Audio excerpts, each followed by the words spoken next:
विहिप और बजरंग दल के तत्वाधान में शौर्य जागरण यात्रा कानपुर के मुख्य मार्गों से निकाली गई, जिसका मुख्य उद्देश्य सनातनियों को उनके कार्यों के प्रति जिम्मेदारियों से अदा कराना था। इस अवसर पर शहर के जाने माने उद्योगपति वरिष्ठ समाजसेवी मुरारीलाल अग्रवाल ने कहा कि सनातन धर्म के कार्यों को आगे बढ़ाना है, हिंदू धर्म का कर्तव्य है और वह हमेशा सनातन धर्म के कार्यों को आगे बढ़ाने में सभी का सहयोग करते हैं और आगे भी करते रहेंगे। विहिप और बजरंग दल के लोगों ने सनातन संस्कृति की रक्षा हेतु बलिदान दिया। लाखों वीर बलिदानी जिनके शौर्य, जिनके सतत प्रयास और संघर्ष के कारण ही आज श्री राम जन्मभूमि अयोध्या में राम के भव्य मंदिर का निर्माण हो रहा है। सनातन संस्कृति पुष्पित पल्लवित हो रही है। उनके पूर्वजों के शौर्य तथा बलिदान के कारण ही आज हम हिंदू हैं, हमारी संस्कृति सुरक्षित है। मुगलों अंग्रेजों से लोहा लेने वाले पूर्वजों की शौर्य गाथा आज की युवा पीढ़ी को भी पता हो, युवाओं में भी शौर्य का जागरण हो, अपने पूर्वजों के प्रति कृतज्ञता व्यक्त करते हुए, उनसे प्रेरणा लेते हुए राष्ट्र रक्षा हेतु सर्वस्व समर्पण के भाव का जागरण हो, स्वावलंबी, स्वाभिमानी, राष्ट्रभक्त, संस्कारित युवा शक्ति का निर्माण हो, यह शौर्य जागरण यात्रा का उद्देश्य है।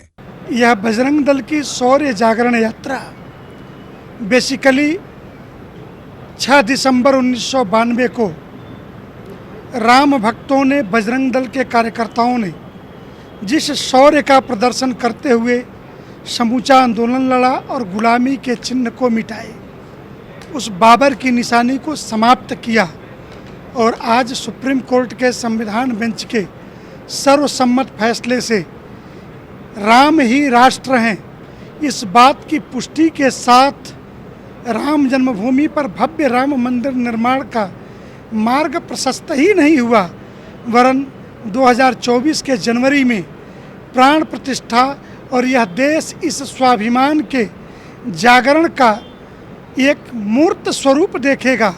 इसके लिए इस यात्रा में लगे कार्यकर्ताओं को मैं बधाई दे। कानपुर श्रद्धेय अशोक सिंघल जी, जो श्री राम जन्मभूमि आंदोलन के महानायक थे, उनकी कर्म भूमि है।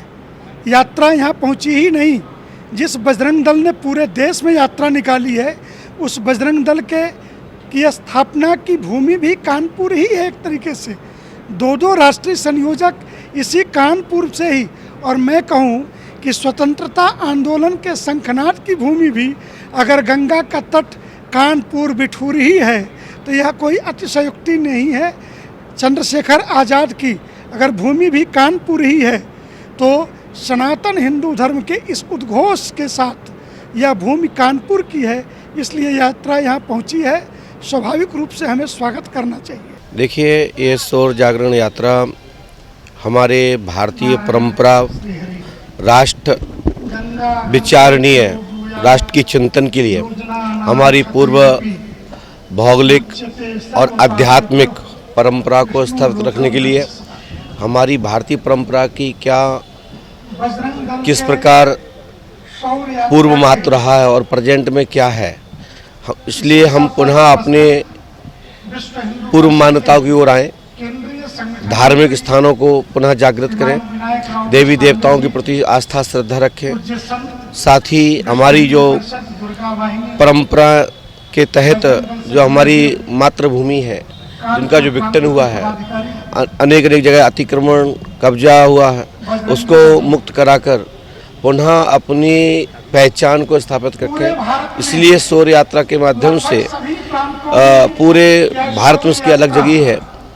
और आप देख ही रहे हैं कि इस समय अयोध्या का साधु संतों एवं वर्तमान के जनप्रतिनिधियों के माध्यम से आज राम जी की स्थापना पुनः हो सकी और पुनः अपन अयोध्या को राममयी देख रहे हैं। यूपी की राजनीति को किस तरीके से देखते हैं? देखिए, राजनीति जैसी होनी चाहिए उस तरह की ये उत्तर प्रदेश में है, और इससे इस प्रकार से इसका ऐसे जनप्रतिनिधि और सामने आएंगे और ऐसे युवा सामने आएंगे तो राष्ट्र और प्रखर तेज उत्थान करेगा। धीरेन्द्र शास्त्री जी को लगातार आप चुनौती देते हैं, क्या कारण है? नहीं, मेरे ऐसा कोई किसी से कोई नहीं है। भारतवर्ष में बहुत सारे साधु संत हैं और सबको लेके चलते हैं। इस यात्रा के माध्यम से आप समझिए।